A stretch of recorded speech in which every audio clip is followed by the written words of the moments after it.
Canada's standing in the world is, contrary to what the government asserts, significantly diminished over the last 8 years. And I think the crickets of silence that we are getting from our allies and partners reinforces that position. And so I'm concerned that persisting on this transactional approach will continue to further erode Canada's standing in the world. And that in turn has very serious strategic ramifications because, of course, Canada is not an essential ally to just about anyone in the world, including the United States. Welcome to the CDA Institute's Expert Series, the podcast that brings you in-depth conversations with the brightest minds in defense, security, foreign policy, and international relations. Each week, we delve into the most pressing issues facing our world today.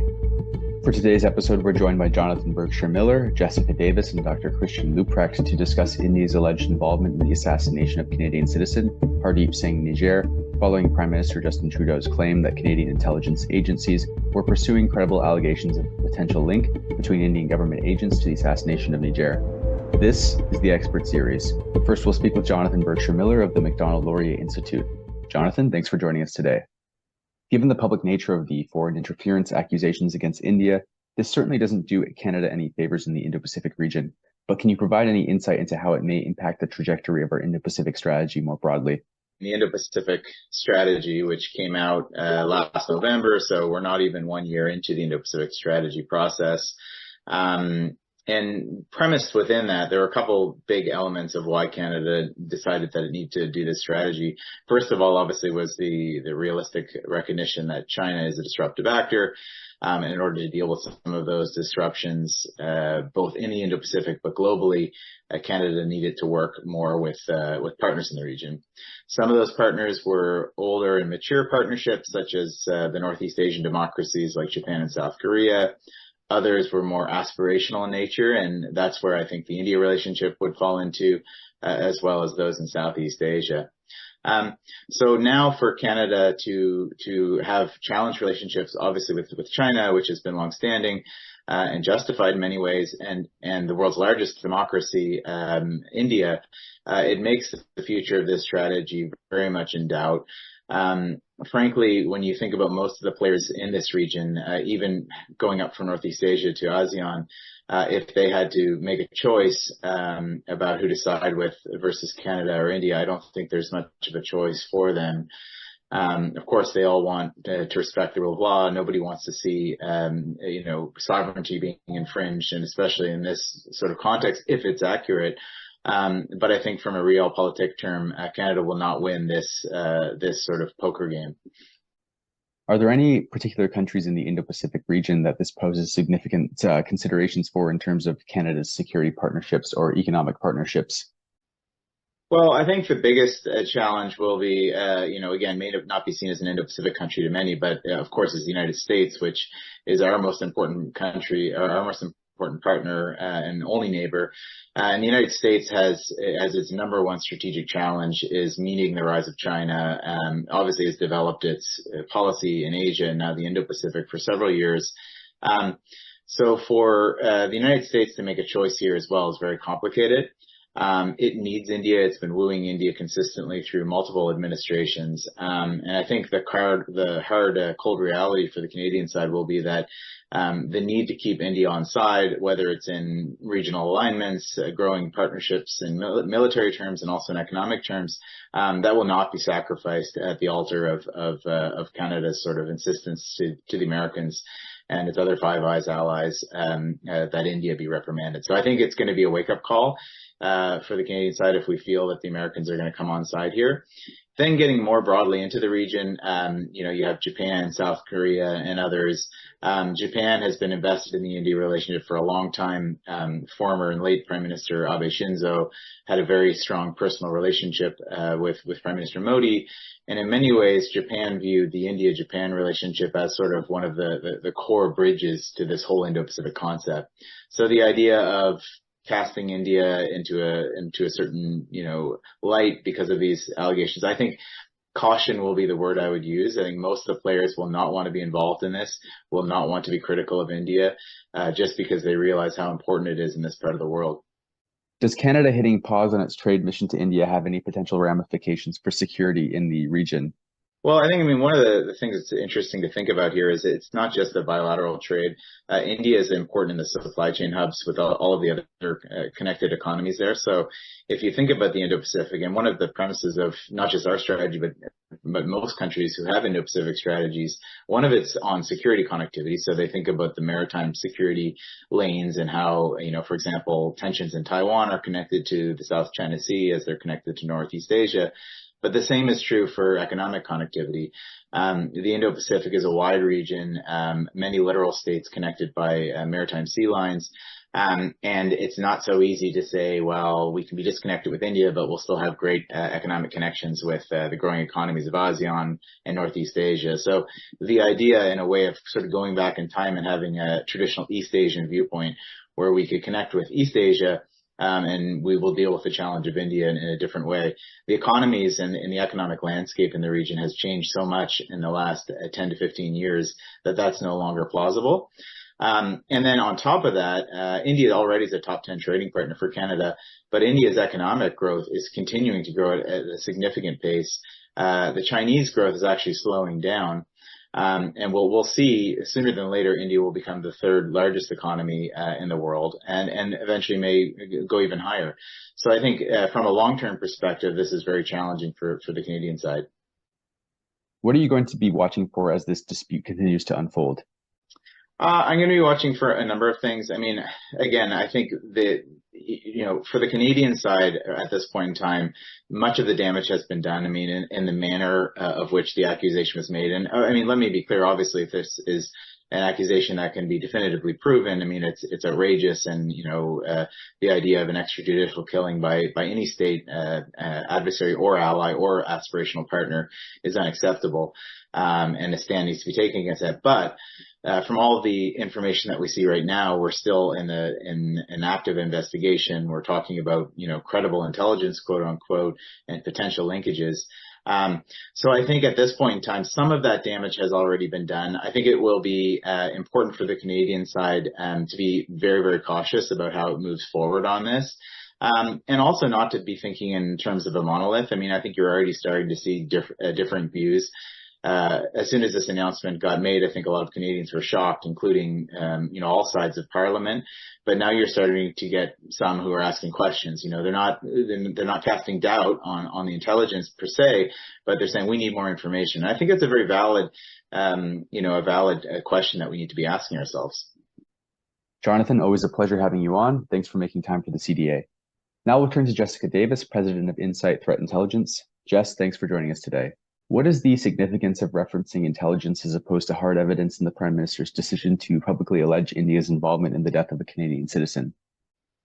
I think what it really reflects is the state of the investigation. So, Nijjar was just murdered about three months ago. So that investigation is ongoing. It's nowhere near concluded, I would imagine. This kind of investigations take a long time. And it's unlikely that the murder investigation is actually going to reveal a lot in terms of maybe who hired the people who killed him or their foreign links. That's sort of outside the capabilities of RCMP criminal investigations. But what probably happened on the intelligence side, and this is sort of best conceived of as really a parallel investigation. So there's a criminal investigation ongoing into Nijjar's murder, and then on the intelligence side, there was immediately questions about whether or not there could have been foreign state involvement in that murder, given his role as a prominent Sikh activist. And so the parallel investigation, probably led by CSIS, our Canadian Security Intelligence Service, really was drawing on that intelligence piece. So, potentially looking at reporting from our allies, their own domestic collection, possibly under Section 16 authorities, human source collection, maybe even things like signals intelligence collected by the Communication Security Establishment and other partner intelligence from across Canada. And the difference here really is that the standard of evidence is quite different. We're never expecting that intelligence is going to go into a court of law for the most part. There are some exceptions to that, of course. But it can happen a lot faster. And particularly for intelligence that might have come from our allies, that's never going to be released into a Canadian court of law, again, with a few very minor exceptions. So they're able to come to a faster conclusion, even though the evidence might not be something that would hold up in court or even be able to be introduced in court. So that kind of builds into my next question. Does the intelligence and the Prime Minister's disclosure of the potential link into the death impact the investigation, just considering the fact that there's been some tit-for-tat expulsion of diplomats on both sides? Generally speaking, I would say that the Prime Minister is very unlikely to speak in the House of Commons and share intelligence that pertains to any kind of a murder investigation. That would impact a murder investigation generally. But I think in this case, it's unlikely that the perpetrators of the murder are going to face justice in Canadian courts. You know, depending on who they were, they're probably no longer even in Canada. They've probably left immediately after the murders. And even then, it's unlikely that the foreign intelligence piece or the intelligence piece connecting the murder to the Indian state would be entered into evidence in a Canadian court. So in this case, I think it's really quite interesting. Certainly that he stood up and said this in the House of Commons, but that there was an ongoing murder investigation at the same time. It really tells me something about the state of that investigation, the prospects for any kind of charge or conviction. But it also speaks to what was likely the level of confidence in the intelligence that the Prime Minister felt confident standing up and saying, even in the caveated way that he did, that this was likely connected to the Indian state. Now, from my knowledge about the inside workings of the intelligence business, you know, this to me really speaks to the likelihood of it being independent and corroborated intelligence, not just intelligence from one or two semi-reliable sources. Instead, this is probably based on a body of evidence. The thing that I think that's happening that's really important, though, is that the opposition parties are demanding that the Prime Minister be much more transparent about what that intelligence says, the evidence behind his accusations, if you will. And I think that's really important because while we do need to protect sources and methods, we also need to be reassured that there's no chance that the Prime Minister is politicizing this intelligence. And I don't think that's the case, but he does need to show his work. Will this have any impact on Canada's intelligence capacity in the Indo-Pacific? The state of Canada-India intelligence sharing is not something that's widely publicized, but the expulsion of the diplomats will almost certainly have an impact on that relationship, just given the nature of the individuals who are expelled. But at the same time, I think it's important to understand that the nature of intelligence sharing with India has often been related to counterterrorism, and Canadian officials have long had concerns about the way that India collects this intelligence, the potential use of torture. And so those relationships have already been somewhat curtailed because of that. You know, this is not the kind of ally or partner that we can just take their intelligence and say, yeah, this seems right. We can act on this. There's a much more of a caveat around that. There's much more of concerns about how the intelligence was obtained. I think going forward, certainly with India, the intelligence relationship has been damaged. I wouldn't necessarily say beyond all repair, but certainly beyond repair in the short term. The coming months and even years, I would say, will dictate a little bit about what that looks like. The rest of the region, though, I think will probably remain the status quo. There's intelligence relationships in place in a lot of different countries in that region, and I think those will probably proceed without much change. You've mentioned elsewhere that countries feel as though they can operate with a sense of impunity in Canada.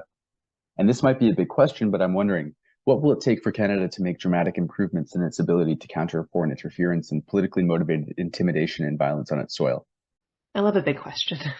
I think in this case, actually in all the cases of foreign interference in Canada, we actually have a lot of the laws and regulations and practices in place to counter foreign interference and foreign influence activities in Canada. Where I think we're falling down is on the implementation side, so the actual enforcement of those laws. So whether or not the RCMP feels enabled or empowered to actually police some of this stuff, whether the intelligence sharing is in place with the RCMP to make sure that they're getting intelligence that can then inform their investigations, again, watching that intelligence and evidence line very closely. There are a few gaps, though. Certainly, the lack of a foreign agent registry, which the government has said it's going to rectify sometime soon, but we haven't yet seen any real concrete steps on that, will be helpful in other contexts. In this case, obviously not, but in general, for foreign interference, it'll be useful to have the foreign agent registry and associated laws. A beneficial ownership registry will be really useful as well, so that we can actually determine who owns, controls, and benefits from corporations registered and operating in Canada, because it's one of the ways that states avoid sanctions that can facilitate illicit activities, including foreign interference. There's probably going to be a few other legislative gaps and potentially regulatory regimes that need to be adjusted based on the findings of the foreign interference inquiry, which is, of course, ongoing now and just getting started. But those are some of the big things that I see. But the real piece comes down to the capacity, I think, in terms of RCMP and CSIS operations. Foreign interference is not new for either organization. There have been investigations ongoing for decades. Where I think we're struggling right now is potentially on the resources side of things. So we know that there are big vacancies in terms of personnel at both CSIS and the RCMP. And I can't imagine that that's helping with what is currently a pretty elaborate threat landscape when you talk about foreign interference, threats to the security of Canada, terrorism, espionage, domestic activities happening here. Like this, it's a really big mandate. It's a really big job, and vacancy rates that I've heard really will almost certainly impact CSIS's and the RCMP's ability to deliver on their operational commitments. Seeing as this coincided with the beginning of the inquiry into foreign interference in our federal election or electoral processes, do you think that the spotlight on India's foreign interference in Canada will have a consequential impact on the inquiry at all? The terms of the inquiry are broad enough that it already includes scope for India to be involved. I think what I really think has happened this week is that there was a segment of the population that really wanted the inquiry to focus solely on China.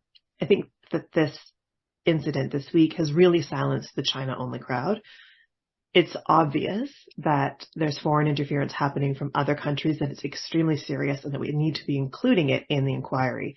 So I think what's going to happen is that we'll be looking at that in general, and I think that it was already going to happen. I don't think that there was any real plausible world in which Indian foreign interference was not going to come up, given the intimidation that we've seen of the diaspora communities. The inquiry's intent to reach out and get some of that evidence, I think, was already largely in place, but it will certainly be cast in a new light. Jess, thanks for joining us today. Always a pleasure. Up next, we'll speak with Dr. Christian Leuprecht, Professor in Leadership in the Department of Political Science and Economics at the Royal Military College of Canada. Dr. Leuprecht, great to have you on the program again. Briefly contextualize the history of the relationship between Canada and India with respect to the Khalistan movement and how this has influenced relations between our two countries in the past. So look, I'm certainly no expert on Canada-India relations here, but of course this is Canada has a couple dimensions that strongly influence that relationship. One, of course, is that India is one of the longstanding top 3 immigrant countries to Canada in recent history. So there's an important personal relationship by many Canadians of Indian origin.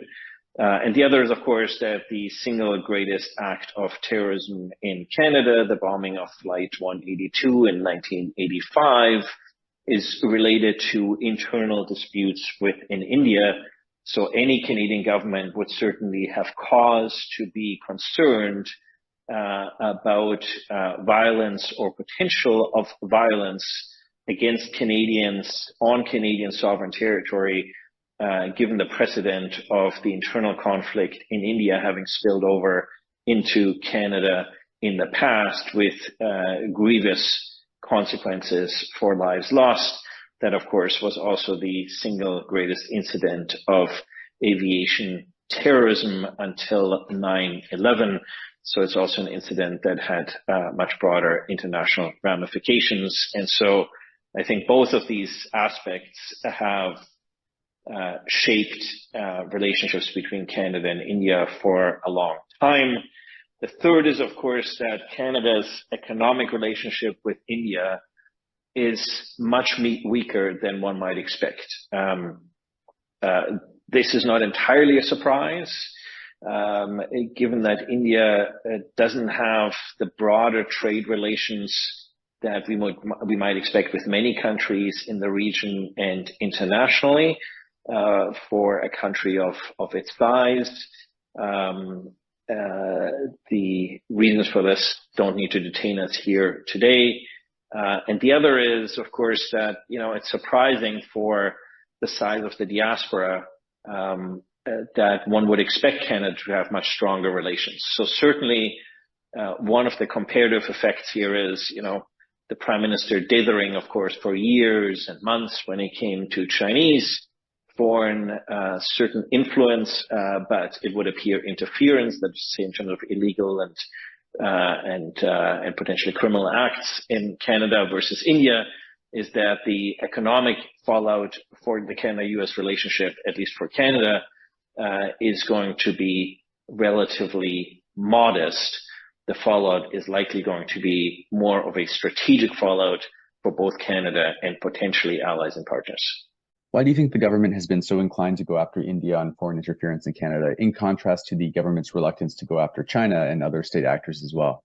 Yeah, so economically, the consequences are much more overseeable when it comes to the India relationship. It's a far less important economic relationship as the overall relationship, but it is also much less important in terms of Canadian investment, whereas of course there are significant Canadian investment, long-standing investment in China, especially by certain key entities within Canada, and especially key entities within Quebec that are closely linked, long-standing closely linked to the Liberal Party of Canada in general, to Prime Minister Trudeau in particular.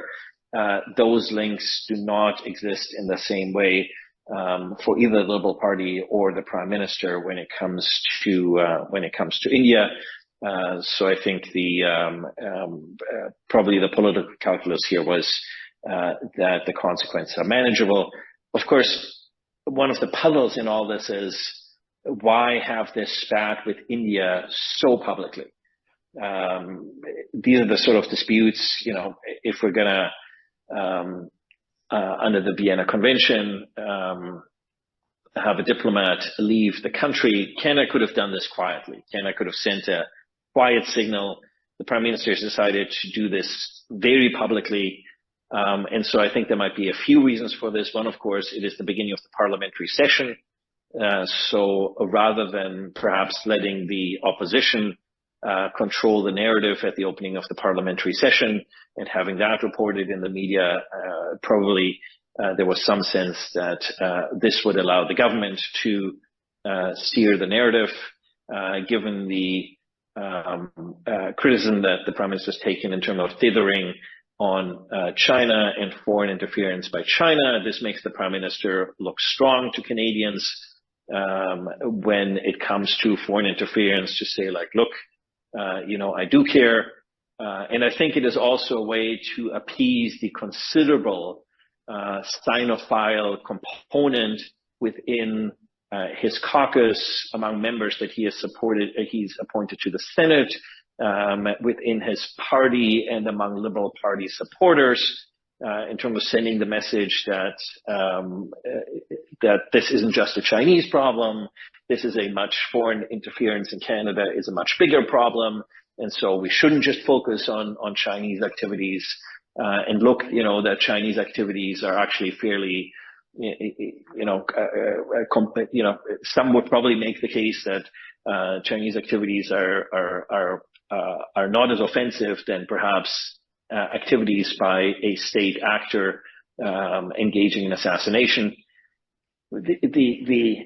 I think the challenges that some of this, of course, other than the timing and the potential politicization of national security to instrumentalize for the purposes of the governing party, the language that the Prime Minister uses suggests sort of circumstantial evidence.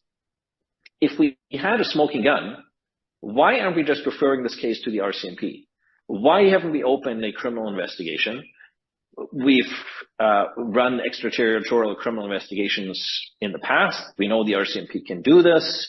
Whether we get our hands on those individuals or not, that's a separate sort of question.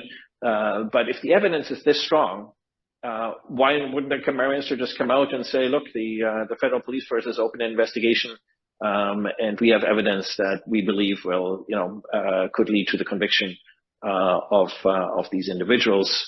And I think it is also somewhat puzzling that none of our close allies and partners have corroborated these statements being made by the Prime Minister. That's not to question the nature of the intelligence being provided and the robustness of the nature of that intelligence. It just seems that the way this particular case, the timing and the way this being a particular case is being instrumentalized appears rather performative and perhaps not entirely coincidental. You mentioned our relations with allies and how a lot of the messaging has been quite puzzling. So I'm wondering, how might the chilling of relations between Canada and India impact strategic partners in the Indo-Pacific? So there's at least three separate dimensions to that. One is that many of us have argued that this government has not been particularly deft at which it has handled the foreign affairs portfolio and Canada's foreign affairs in its 8 years in power. So as a result, Canada stands somewhat isolated when it comes to asserting its interest in international affairs.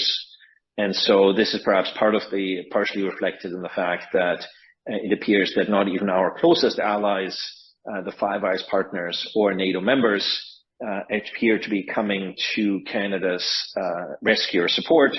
You might take as a comparative example, for instance, the Skripal affair or other instances where Russia, for instance, has gone after dissidents in the United Kingdom, where, of course, there was a significant outpouring of international support for the case and for the way that the United Kingdom has handled the case. So in some ways, you might say that the government's own goals on international affairs in recent years are now coming to haunt the government also on this particular file. The second is, of course, that allies might have some concern about the way this is being handled by Canada at a time when extensive efforts are being made to court India in the Western camp, India, a country that on the one hand has always had fairly autonomous foreign affairs, as many countries in the region have, and on the other hand has a long-standing close relationship, in particular when it comes to military and weapons procurement with Russia, trying to bring India more into the Western camp, as you point out, the Quad or so. So there will be considerable nervousness, I think, in allied and partner capitals about how this is being handled. And certainly you can imagine if there's a perception, rightly or wrongly, in allied capitals that the Prime Minister is doing this primarily for purpose of politicizing national security for electoral gain, then you can see how that would further alienate our allies and partners in terms of their trust and confidence that Canada is acting not just in its own best interest, but in the best allied interests and the interests of regional and international stability. And the third is, I think, a broader structural issue, which is that Canada for decades has not paid particular attention to the Indo-Pacific. Our key strategic relationships are first and foremost with the United States, secondarily with Europe, and the Pacific coast is an afterthought. I think it's an afterthought geographically. It's just very hard to get there from Ottawa. So any commitment by any minister or prime minister to the region requires substantial time that many ministers and prime ministers have felt they cannot invest in that relationship. This is why Canada, of course, for years has also been missing in action from key international fora and key international meetings throughout the region. This has not gone unnoticed by our allies and partners in the region. Canada's absence. Canada now has this alleged Indo-Pacific strategy, but it appears that as on many issues of foreign affairs, the government has been rather slow getting out of the starting gates and actually turning that strategy into action. And more broadly, look, I mean, we have a relatively modestly sized Department of Foreign Affairs, known as Global Affairs Canada, under this government. And so both the department and the government have to make difficult choices about how it allocates those resources. And in that regard, the Indo-Pacific in general has long been getting short shrift on the foreign affairs file, on the development file, on the defense file, and you might argue especially on the intelligence and national security file, where we've been riding the coattails of our key allies in that region.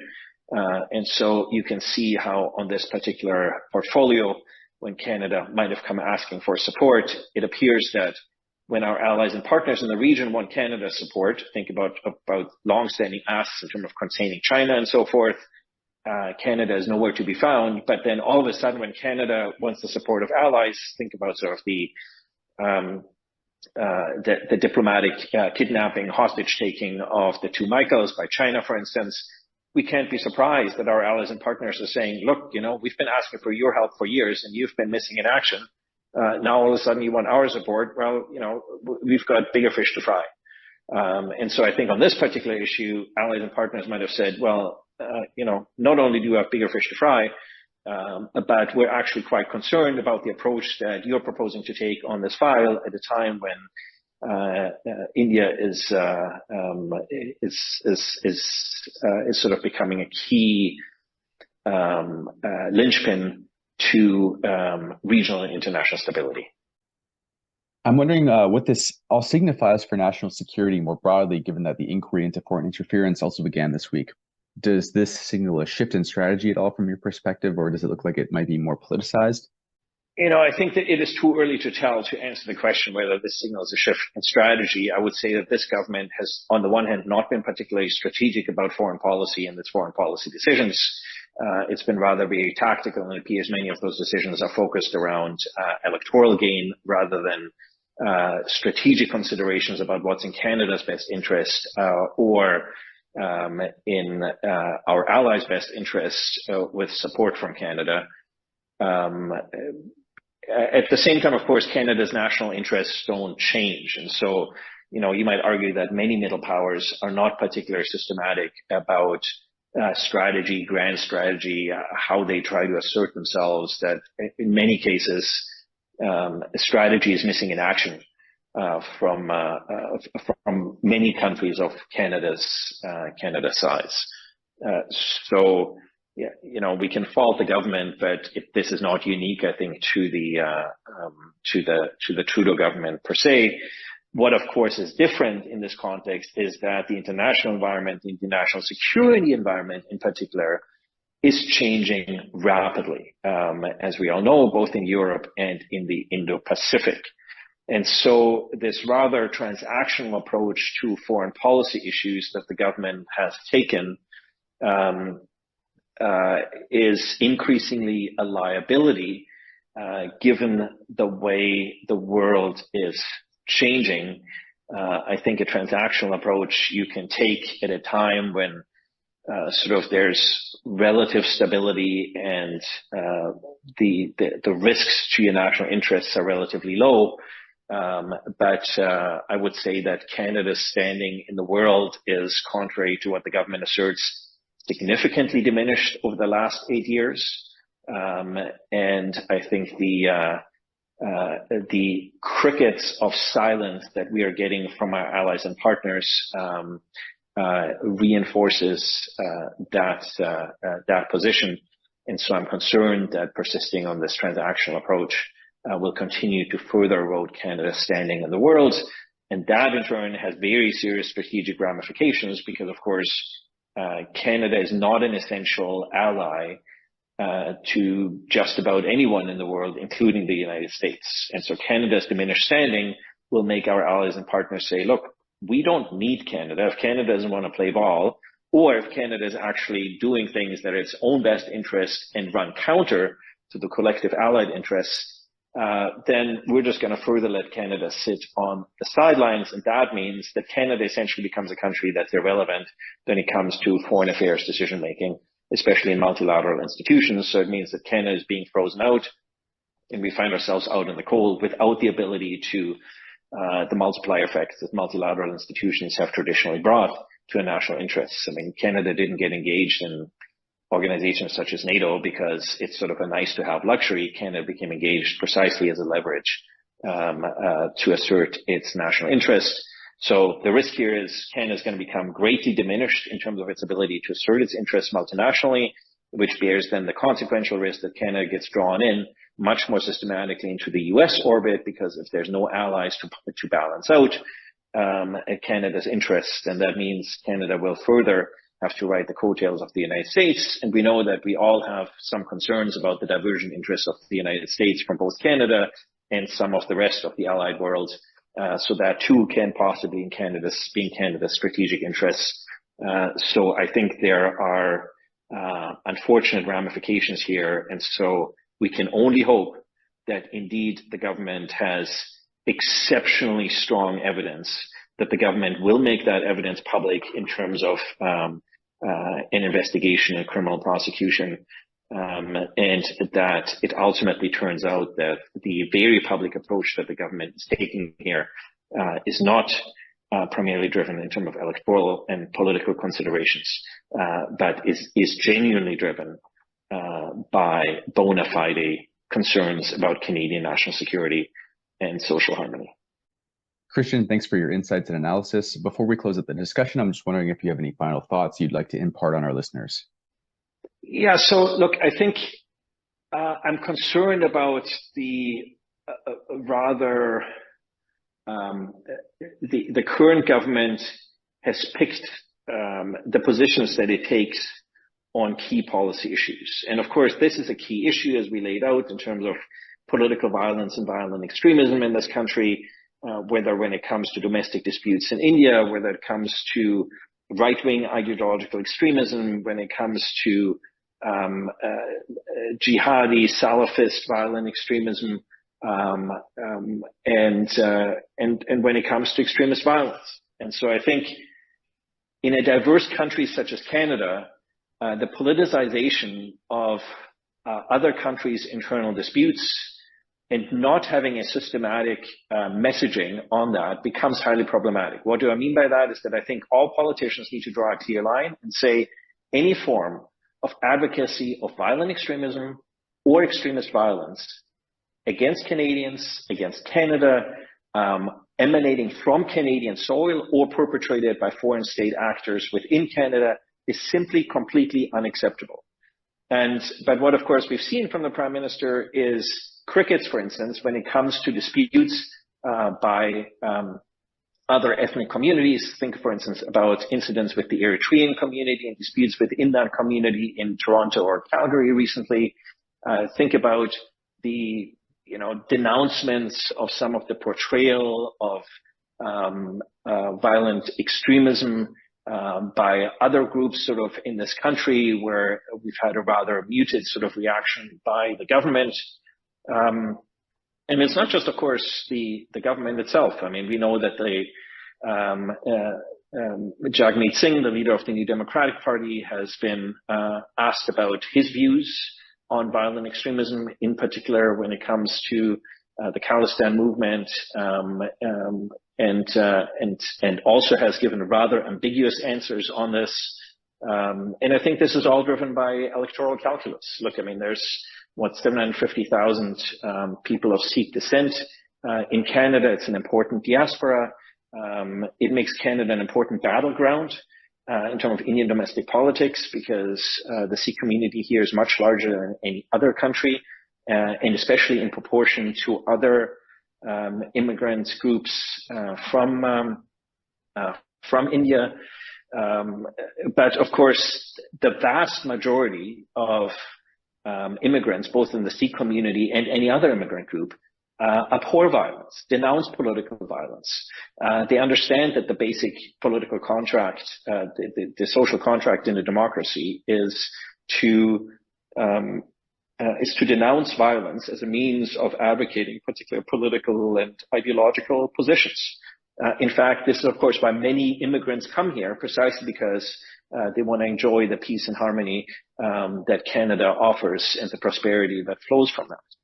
And so I think this really is a watershed moment in Canadian politics, where politicians need to stop taking political electoral considerations into account and need to draw a clear red line when it comes to politically motivated violent extremism, as well as politically motivated extremist violence.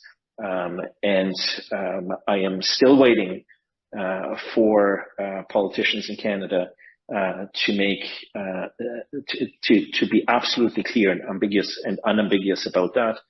And I think this is a very dangerous game to play in a society that is as diverse and connected as Canada, because the last thing we want people to do is to import secessionist, nationalist, extremist, sectarian, religious disputes from other countries onto Canadian sovereign territory. And that appears what is happening in this particular case, at least based on the messaging that we've received from the government at present. Always a pleasure, Dr. Leuprecht. Look forward to having you on again. Take care. That's all for this week's episode of the CDA Institute Expert Series. To learn more about the CDA Institute, you can visit our website at cdainstitute.ca or subscribe to our newsletter. Thanks, and we hope you'll be joining us next week.